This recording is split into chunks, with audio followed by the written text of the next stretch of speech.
Welcome to the deep dive.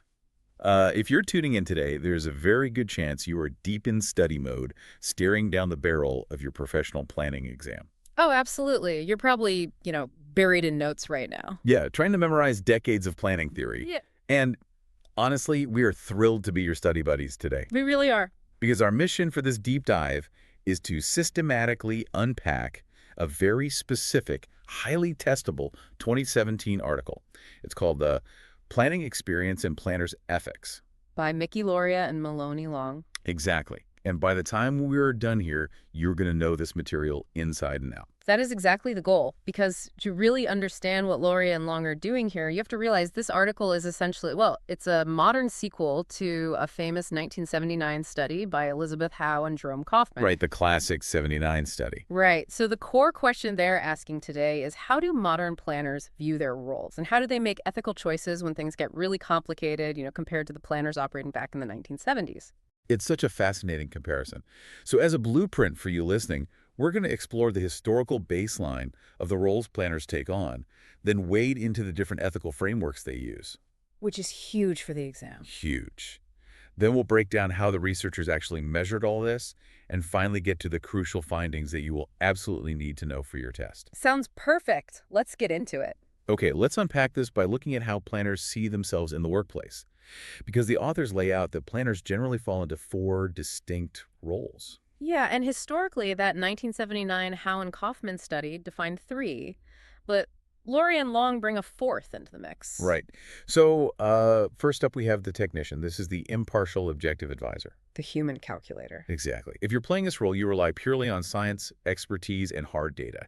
You provide the pros and cons, you know the legal rules perfectly, but you steer completely clear of plural politics.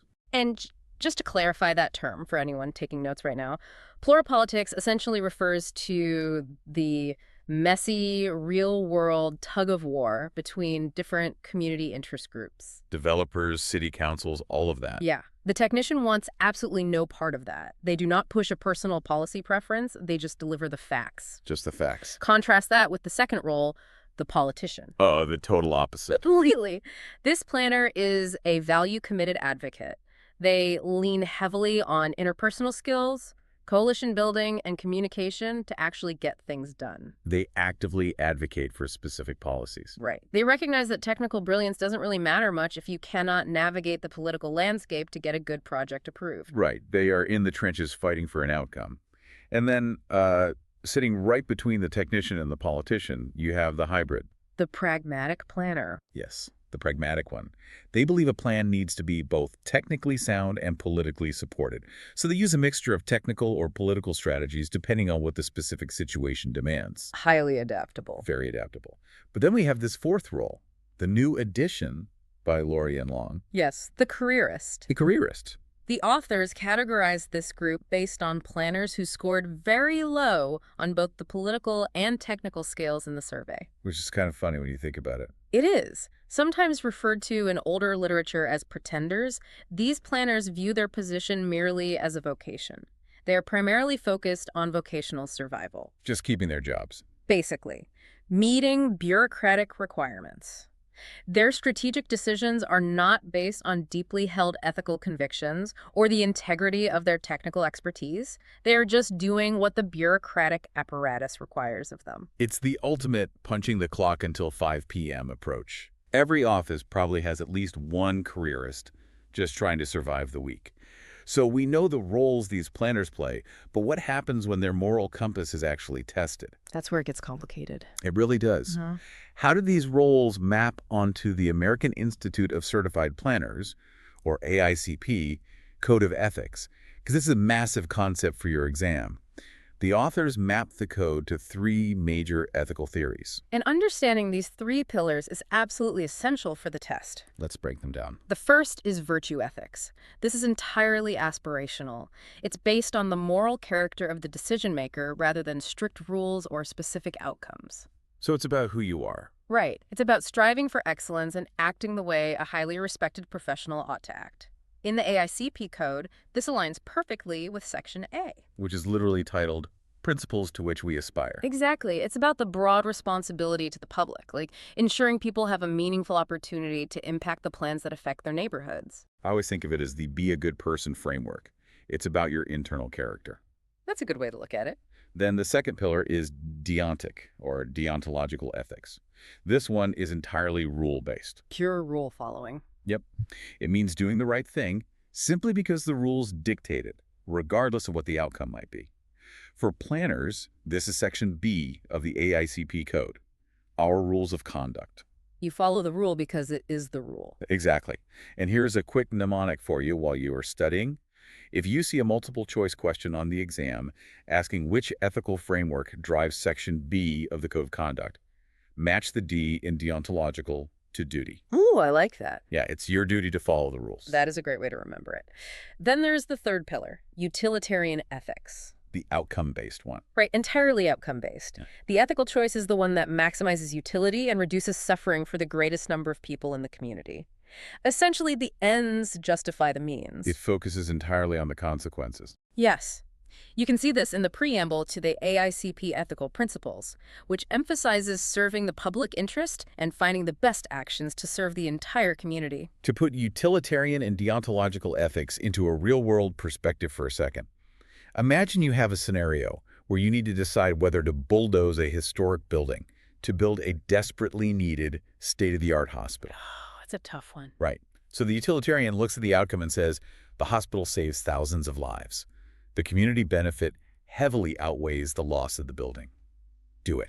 Makes sense from that perspective. But the deontological planner looks at the strict preservation rules in the zoning code and says, the rule says we cannot demolish historic structures, period. We have to find another way. It is a completely different way of processing the exact same problem. It really is. Yeah. And just to keep things interesting, the authors introduced a wild card to their survey, a fourth theory called hedonism, or ethical egoism. Yes, hedonism is purely self-interested. It ignores the impact on others entirely unless it happens to align with the planner's own personal or financial self-interest. But did anyone actually score high on hedonism in this study? I just cannot imagine a planner taking a survey and openly admitting they only care about themselves. As you might expect, no. The authors doubted many planners would actively choose this, but they had to include it as a baseline to see if self-interest secretly drove any decision-making in the hypothetical scenarios. Did it? It turns out it did not play a significant role. Well, that's a relief. It is. Which brings us to how they actually gathered this data. In the spring of 2015, the researchers surveyed members of the American Planning Association. They ended up with 1,334 valid responses. That's a solid sample size. That's very solid. Yeah. But to figure out how planners actually operate, they didn't just ask them, hey, what ethical framework do you like best? Because everyone would just give the most socially acceptable answer. They'd all say they're virtuous heroes. Precisely. To get to the truth, they built on Howe and Kaufman's original method. They presented respondents with 18 hypothetical ethical scenarios, updated to reflect contemporary planning practice. So they gave them actual dilemmas. Yes. Each scenario had 5 possible responses, and each of those responses was carefully coded by the researchers to represent one of those ethical frameworks: virtue, deontological, utilitarian, hedonistic, or a mix. Risky. Highly effective, though.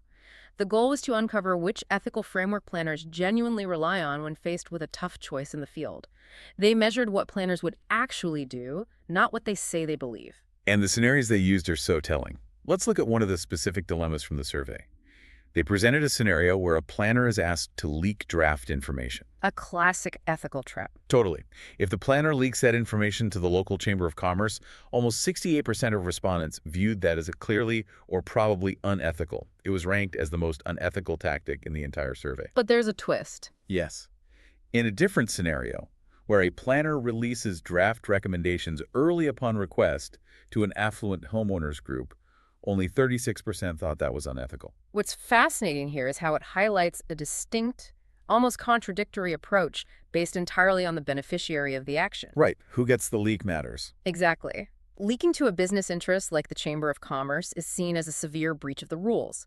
The planners view that through a strict deontological lens. It is a clear violation of professional conduct to tip the scales for entrenched financial power. But giving early information to a neighborhood group is viewed much more leniently. Right, because it feels closer to the virtuous ideal of community participation. Even though the tactic itself, leaking draft information, is basically the exact same action. The planners justify it differently because giving a neighborhood a heads up feels like you are empowering the community. Which aligns perfectly with virtue ethics. Exactly. It shows that context is everything. It does. When the scenario involves protecting unrepresented populations or protecting the environment, planners rely heavily on virtue ethics. They want to do the aspirational right thing for those who need it. That makes a lot of sense. But when a scenario involves someone distorting information or misusing their professional position, like a corrupt politician or a greedy developer, planners immediately retreat to strict deontological ethics. They point to the rule book and say, you cannot do that. It violates the code. They use the rulebook as a shield against corruption, but use their virtuous aspirations to help the underdog. That is fascinating. So when the researchers analyzed all 1,334 responses to these 18 scenarios, they wanted to see how the roles planners assume today compared to that original 1970s study. And here's where it gets really interesting for the exam. The cultural shift is absolutely dramatic. Mind-blowing, honestly. Back in 1979, technicians made up 26.5% of planners. Today, that number has skyrocketed to a massive 53.7%. More than half. More than half of all planners now see themselves as impartial by-the-book technicians.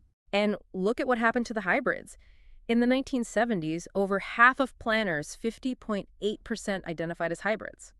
They were pragmatic, balancing politics and data. Right. Today, that has plummeted to just 10.3%. The middle ground has essentially vanished. Meanwhile, the careerists, those bureaucratic survivors just punching the clock, quadrupled from 4.5% to 20.7%. And the politicians. They saw a slight drop, going from 18.2% down to 15.3%. Wow, wait, so the pragmatic middle ground basically evaporated. A drop from 50% to 10% is a massive cultural shift. It's an entirely different profession in some ways. Everyone is fleeing to the safety of the technician role, or just keeping their heads down as careerists.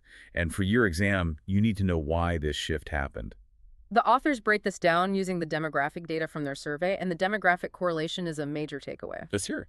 The surge in technicians is heavily correlated with professionals entering the field who do not actually have a formal education in planning. Oh, interesting. We are talking about civil engineers, economists, geospatial scientists, and environmental engineers who are working as planners. Only 54% of the technicians in the study were planning educated. And what about the other roles? Conversely, if you look at the planners who assume the politician or hybrid roles, they are significantly more likely to hold actual planning degrees. About 63% of politicians and 62% of hybrids were planning educated. Wait, I want to challenge that for a second. Sure. If you were trained as an engineer, wouldn't you naturally be highly utilitarian? Engineers want to build the most efficient system for the highest number of people. Why do they default to this value-neutral technician role instead of actively advocating for the most efficient outcome? It is a great question. The authors suggest it comes down to how these related professions are trained to view data. Okay, how so? If your whole background is rooted in objective science and hard numbers, you are taught that your data speaks for itself. You are trained to be a detached observer. You deliver the traffic impact study and let the elected officials decide what to do with it. Precisely. You view political advocacy as a bias that corrupts the purity of your data. On the flip side, if you went to planning school, you were probably explicitly taught about advocacy planning, historical inequities, and navigating community politics. Your education pushes you toward the politician or hybrid roles? Because you are taught that data always exists within a political context. That makes a lot of sense. The engineers view politics as a contaminant to their data, while the planning graduates view politics as the necessary vehicle for their data. Exactly. So when we look at the ethical choices these modern planners make overall, there's actually some good news for the profession. The vast majority of today's practicing planners, around 80%, make decisions in these scenarios that perfectly conform to the AICP Code of Ethics. Yes, the profession is highly ethical according to its own standards. About half the planners surveyed, 50.5% to be exact, rely on what the authors call a mixed deontological framework. And in plain English. They are rule followers first and foremost, but they allow for a little bit of flexibility depending on the situation. Like the homeowner group leak scenario. Right. The next most common group, at 17.5%, uses a purely dominant deontological framework. So the rules of conduct are absolutely driving the bus here. So what does this all mean? We have this massive shift toward rule-following technicians. What does this look like in the grand scheme of things? The authors synthesize all this data to paint a picture of the contemporary ethics of professional planners, and they come to a rather sobering conclusion about why this is happening. Okay, lay it on us. The core thesis the authors present is that today's planners have largely rejected the role of the political advocate. They are adopting the technician role because they want to be seen as unbiased professionals who simply report information to various stakeholders. And why the sudden retreat? The authors offer a really compelling reason for this. It is a retreat to safety. Right. They note that the political climate today is incredibly contested and polarized. Furthermore, based on their review, professional planners have generally become more conservative compared to the broader population. Because advocating for specific progressive policies is so risky and politically dangerous right now, hiding behind technical data feels much safer and far more professionally defensible. It is entirely a defensive posture. Completely. By claiming the technician role, planners can stand before an angry city council or a furious neighborhood group and say, "Do not get mad at me. I am just giving you the objective scientific analysis. I am just following the zoning code." It protects them from the crossfire of plural politics. It does. But let's pause and think about what that means on a human level for a second. If every planner in a city just acts as a human calculator, handing over traffic data and zoning codes without ever advocating for the unrepresented, what happens to the city? That is the critical consequence the authors are pointing out. If planners refuse to advocate for equity, the policies that get implemented are simply the ones pushed by the most powerful, loudest, or best-funded political voices. The city inherently becomes less equitable. And the authors point out that this reality directly contradicts what planning educators have been teaching in universities for decades. Really? How so? Universities teach that the purely technical, value-neutral role is theoretically impossible because choosing what data to present is, in itself, a political choice. They teach that planners should be advocating for social justice. Yet the practitioners out in the real world are doing the exact opposite to survive. Exactly. And the tool they use to survive is the AICP code itself. You know, for a long time, there was a cynical hypothesis floating around the profession that young planners start out following the rules perfectly, but as they gain experience and get beaten down by the system, they abandon the rule book and just rely on their own personal experience or gut feelings. Well, if we connect this to the bigger picture, the survey data completely disproves that hypothesis. It does. Yes. The AICP code is remarkably effective. The study found that regardless of a planner's stage in their career, whether they have been on the job for 2 years or 20 years, they maintain a mix of virtuous and rule-based ethical choices. So experience does not erode their reliance on the code. Not at all. The authors attribute this massive success to 2 key factors. First, the AICP code hasn't remained static. It was significantly revised over the years to respond to modern, up-to-date ethical challenges. That makes sense. Second, the Planning Accreditation Board made ethics a strict curriculum requirement, meaning the code and these exact types of dilemmas are now taught directly and repeatedly in classrooms. It is deeply ingrained into the DNA of the profession from day one. Okay, let's do a quick exam recap so you have the absolute core takeaways locked in your mind for test day. Grab your pens. First, understand the massive demographic shift. Planners have moved away from being politicians and hybrids. Today, they are overwhelmingly acting as impartial technicians, largely driven by an influx of professionals like engineers and economists who do not have formal planning degrees. Crucial point. Second, know the 4 roles: technician, politician, hybrid, and careerist. Third, know the 4 ethical frameworks: virtue, deontological, utilitarian, and hedonistic. Remember that the AICP code relies heavily on virtue for its aspirations and deontological for its strict rules of conduct. Perfect. Ah. And finally, remember that the AICP code is highly effective across all levels of experience, debunking the myth that older planners abandon the rules. Modern planning behavior is deeply anchored in rule-based ethics as a safe harbor. This raises an important question, something for you to mull over as you close your textbooks tonight and think about the kind of professional you want to be. What's that? If the vast majority of modern planners are retreating to the safe, value-neutral role of the technician, strictly following the rules and providing data without actively advocating for political change, who is left to push for the truly transformative, equitable leaps that our communities so desperately need? If the planners aren't advocating for the future of the city, who is? That is a heavy one to think about. and a reality you will soon be navigating yourself. We hope this deep dive gave you exactly what you need to conquer this material.